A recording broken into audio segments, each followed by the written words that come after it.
चलिए आज हम मेंसुरेशन से कुछ क्वेश्चन लेते हैं जो जवाहर नवोदय विद्यालय प्रवेश परीक्षा में पूछे जाते हैं और उस पर हम चर्चा करते हैं जो मेंसुरेशन से कौन सा क्वेश्चन और किस प्रकार के क्वेश्चन आता है।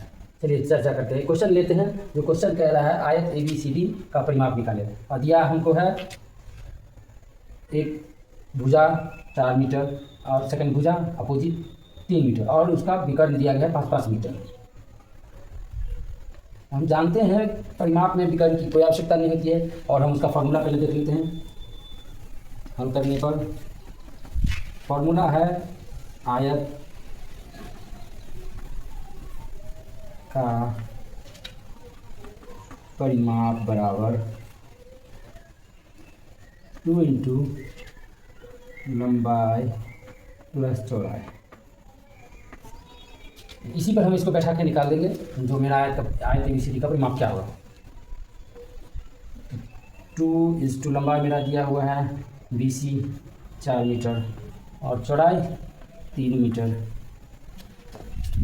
देख लेते हैं 7 यानी कि 14 मीटर मेरा आयत का परिमाप हो गया, जो कि ऑप्शन में कहीं किया होगा। 7 मीटर है, नहीं है, 14 मीटर है, ये मेरा ऑप्शन आंसर हो जाएगा।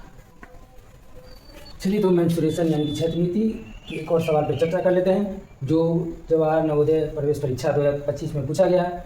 क्वेश्चन कह रहा है एक आयताकार आंगन जिसकी लंबाई 25 मीटर है में आयताकार आंगन में 11,250 वर्ग का टाइल्स लगाया गया जिनकी प्रत्येक भुजा 20 सेंटीमीटर है।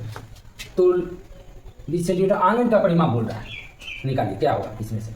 तो हम जानते हैं आंगन के परिमाप बराबर, पहले हल में देख लेते हैं, हल करके स्टेप बाय स्टेप। परिमाप बराबर हम जानते हैं 2 लंबाई प्लस चौड़ाई। लंबाई हमें मालूम है और चौड़ाई मालूम करना है। तो यहाँ हमको दिया गया है वर्ग का क्षेत्र आंगन का क्षेत्रफल कैसे, तो इतना टाइल्स लगाना है। यानी कि उदाहरण के तौर पे हम इधर देख लेते हैं, ये हो गया मेरा आंगन।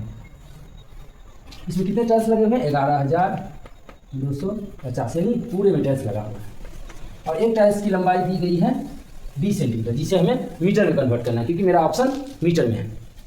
तो चलिए देख लेते। तो आयत का क्षेत्रफल इक्वल टू टाइल्स का क्षेत्रफल, तो देख लेते दोनों को बराबर कर देंगे तो मेरा ये क्षेत्रफल बराबर होना चाहिए क्योंकि जितना टाइल्स लगा है उतना आयत का मेरा क्षेत्रफल भी होगा। तो देख लेते टाइल्स का पहले क्षेत्रफल देख लेते हैं। टाइल्स का क्षेत्रफल कितना होगा 11,250 टाइल्स लगे हुए हैं।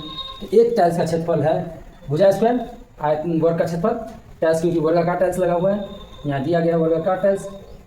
तो 20 सेंटीमीटर, 20 सेंटीमीटर को मीटर में कन्वर्ट करने के लिए 100 से भाग देंगे, तो 20 सेंटीमीटर 100। अब भुजा स्क्वायर है, भुजा स्क्वायर है, ये हो गया मेरा पूरे जितने भी टाइल्स लगे हुए हैं उसका क्षेत्रफल।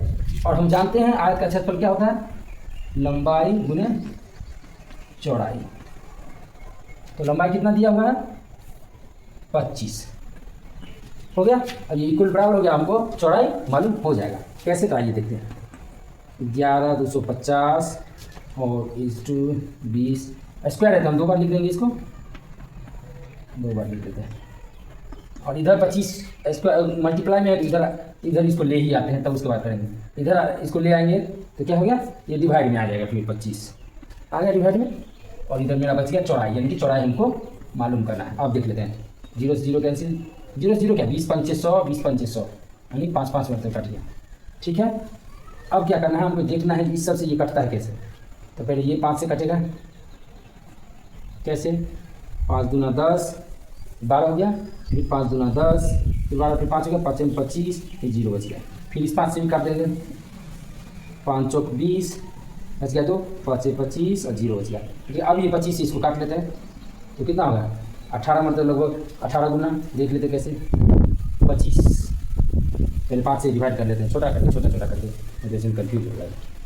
25 और 5 से 90 पंचे 450, अब 18 पंचे 90, ये क्या हो गया मेरा चौड़ाई, यानी 18 इक्वल टू चौड़ाई। ये मेरा चौड़ाई हो गया। और हमको निकालना क्या है, हमको निकालना है परिमाप। तो देख लेते हैं परिमाप पे। अब यहाँ से ऐसे इसको यहाँ लाते हैं, तो आंगन का परिमाप निकालेंगे। अब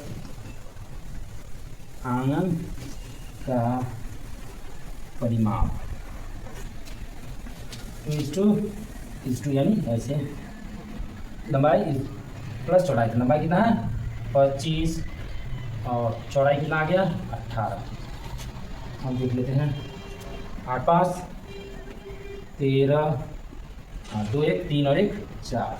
अब गुना कीजिए तो 3 दूना 6, 4 दूना 8। दिस इज आंसर, आंगन का परिमाप। देख लेते ऑप्शन में कहीं 18 मीटर नहीं है, 43 86, यानी कि ये मेरा आंसर हो गया। ये मेरा करेक्ट आंसर आंगन का परिमाप निकल गया।